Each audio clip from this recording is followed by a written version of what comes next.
ಎಲ್ಲರಿಗೂ ಇಲ್ಲಿ ಉಪಸ್ಥಿತರಿರುವಂತಹ ಎಲ್ಲರಿಗೂ ನಮಸ್ಕಾರಗಳು. ನನ್ನ ಬಹಳ ಆತ್ಮೀಯರು ಶಶಿಕಾಂತ್ ಗುರುಜಿರವರು ಯಾವಾಗಲೂ ರೈತರ ಬಗ್ಗೆ ಕಾಳಜಿ ಇರುವಂಥ ರೈತ ನಾಯಕ ಚುನ್ನಪ್ಪ ಪೂಜಾರವರೇ, ಮಹಾರಾಷ್ಟ್ರದಿಂದ ಬಂದಿರುವಂಥ ರಾಜು ಶೆಟ್ಟಿರವರೇ, ಎಲ್ಲ ಪೂಜ್ಯ ಸ್ವಾಮೀಜಿಗಳೇ, ಎಲ್ಲ ರೈತ ಬಾಂಧವರೇ, ಮಾಧ್ಯಮದ ಸನ್ಮಿತ್ರರೇ, ಎಲ್ಲ ರೈತ ಸಂಘಟನೆಗಳ ಪ್ರತಿ ಒಂದು ಹೋರಾಟಕ್ಕೆ ನಾನಿರಲಿ, ನನ್ನ SP ಇರಲಿ, ಯಾವಾಗಲೂ ನಿಮ್ಮ ಜೊತೆ ಇರ್ತೀವಿ ಅಂತ ಮೊದಲನೇದಾಗಿ ಹೇಳಲಿಕ್ಕೆ ಬಯಸುತ್ತೇನೆ.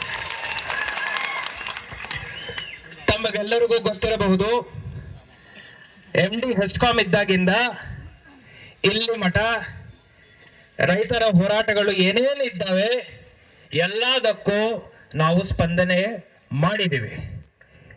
ಇವತ್ತೂ ಸ್ಪಂದನೆ ಮಾಡಲಿಕ್ಕೇನೆ ಬಂದಿದ್ದೀವಿ. ನನ್ನಿಂದ ಸ್ವಲ್ಪ ವಿಳಂಬ ಯಾಕೆ ಆಗಿದೆ ಅಂದರೆ, 4 ದಿವಸದಿಂದ ಅನಾರೋಗ್ಯ ಕಾರಣದಿಂದ ನಾನು ಇಷ್ಟು ದೂರ ಬರಲಿಕ್ಕೆ ಆಗಿರಲಿಲ್ಲ. ನನಗೆ ಭಯಂಕರ ಜ್ವರ ಇತ್ತು. SP ಅವರು ನನ್ನ SPನೂ ನನ್ನ ಡಾಕ್ಟರ್ ಭೀಮಾಶಂಕರ್ ಅವರು ನನಗೆ ಮಾತ್ರೆ ಕೊಟ್ಟು ಇವತ್ತು ಒಂದು ಸ್ಥಿತಿಗೆ ತಂದ ನಂತರ ನನ್ನನ್ನು ಇಲ್ಲಿ ಕರ್ಕೊಂಡು ಬಂದಿದ್ದಾರೆ. ಈ ವಿಳಂಬಕ್ಕೆ ನಾನು ಜಿಲ್ಲಾಡಳಿತದಿಂದ ನಿಮ್ಮ ಜಿಲ್ಲಾಧಿಕಾರಿಯಾಗಿ ಬಹಿರಂಗವಾಗಿ ಕ್ಷಮೆಯನ್ನು ಕೇಳ್ತಾ ಇದ್ದೇನೆ. ಎಲ್ಲ ರೈತ ಬಾಂಧವರನ್ನು ನಾನಿರ್ಲಿ, ನನ್ನ SP ರವರಿರ್ಲಿ, ವಿಪರೀತ ಪ್ರೀತಿ ಮಾಡ್ತೀವಿ. ಯಾವುದೇ ಚಳುವಳಿ ಇರಲಿ, ಚುನ್ನಪ್ಪ ರವರಿಗೆ ಗೊತ್ತಿರಬಹುದು, ಗುರೂಜಿರವರಿಗೆ ಗೊತ್ತಿರಬಹುದು, ಸಂಕೇಶ್ವರ್ ಇಷ್ಟು ಇರಬಹುದು, ನಮ್ಮ ಬೆಳಗಾವಿ APMC ಇಶ್ಯೂ ಇರಬಹುದು. ಯಾವುದೇ ಹೋರಾಟ ಇದ್ದಾಗ 1 ತಾಸು ವಿಳಂಬ ಆಗದೆ ನಿಮ್ಮ ಎದುರುಗಡೆ ಬಂದು ನಿಂತ್ಕೊಂಡು ಆ ಸಮಸ್ಯೆಯನ್ನು ನಾವು ಬಗೆಹರಿಸಿದ್ದೀವಿ. ಇವತ್ತು ನಾವು ಈ ಸಮಸ್ಯೆಗೆ ಪರಿಹಾರ ಹುಡುಕ್ತೀವಿ.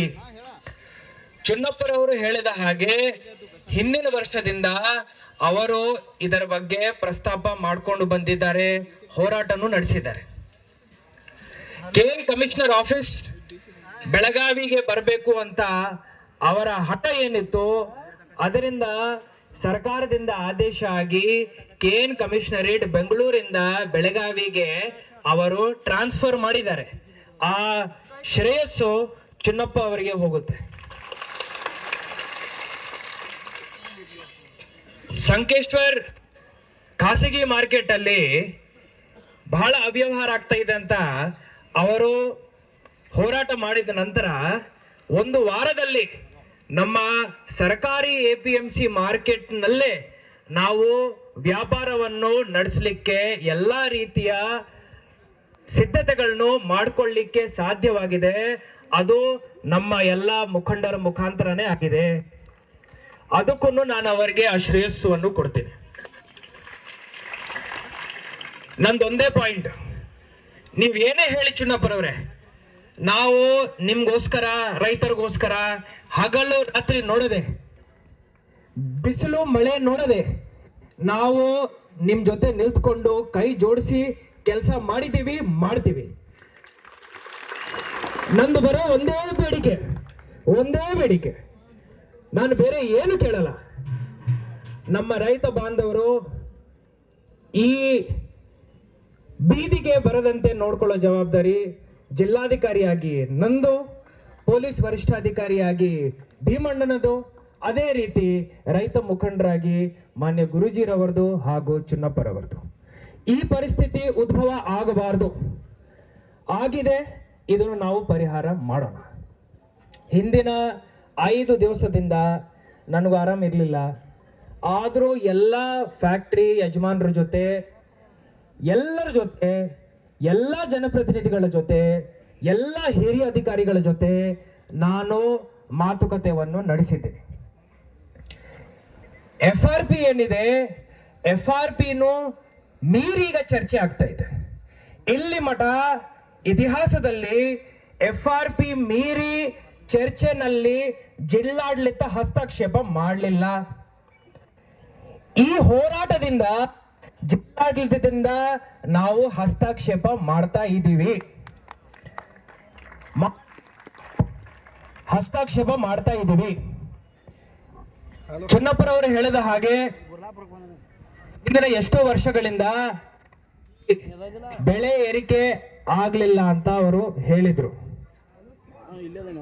ನಾನು ಫ್ಯಾಕ್ಟರಿ ಯಜಮಾನರ ಜೊತೆ ಮಾತಾಡುವಾಗ FRP ನಲ್ಲಿ HNTನು ನಾವು ತೆಗೆದಿದ್ದೀವಂದ್ರೆ ಸರಿಸುಮಾರು 11.5 ನಮ್ಮ ಜಿಲ್ಲೆಯ ಅಂದಾಜು ರಿಕವರಿ ಬರ್ತಾ ಇತ್ತು. ಇದಕ್ಕೆ ಒಟ್ಟು ಸೇರಿ ಅವರ FRP ಕ್ಯಾಲ್ಕುಲೇಷನ್ ಪ್ರಕಾರ 2,850 ರೂಪಾಯಿ ನಾವು ಕೊಡಬೇಕು ಅಂತ ಹೇಳಿ ನನಗೆ ಪಟ್ಟಿ ತೋರಿಸಿದ್ದಾರೆ. ನಾನು ಹೇಳಿದ್ದೀನಿ, ಹಿಂದಿನ ವರ್ಷನೇ ನೀವು 3,000 ಕೊಟ್ಟಿದ್ದೀರಿ, ಇದೇನ್ ರೇಟ್ ತೋರಿಸ್ತಾ ಇದ್ದೀರಾ ಅಂತ ನಾನು ಹೇಳಿದ್ದೀನಿ. ಆವಾಗ ತಾವು ಹೆಂಗ್ ಹೇಳ್ತಿರೋ ಹಂಗ್ ಮಾಡ್ತೀವಿ ಅಂತ ಅವರು ನನಗೆ ಹೇಳಿದ್ರು. ನಾನು ಎಲ್ಲ ರೂಲ್ಸ್ ರೆಗ್ಯುಲೇಷನ್ಸ್ ಎಲ್ಲದನ್ನು ತೆಗೆದು ಓದಿದ್ದೀನಿ. ಎಷ್ಟು ನಾವು FRP ಮೀರಿ ಕೊಡ್ಲಿಕ್ಕೆ ಸಾಧ್ಯವಾಗುತ್ತೆ ಅದರದೊಂದು ಲೆಕ್ಕಾಚಾರ ಮಾಡಿದ್ದೀನಿ. ಇಲ್ಲಿ ಮಠ ಏನು 3,000 ರೂಪಾಯಿ ಕೊಟ್ಟಿದ್ದಾರೆ. ನಾನು ಫಸ್ಟ್ ಅವರಿಗೆ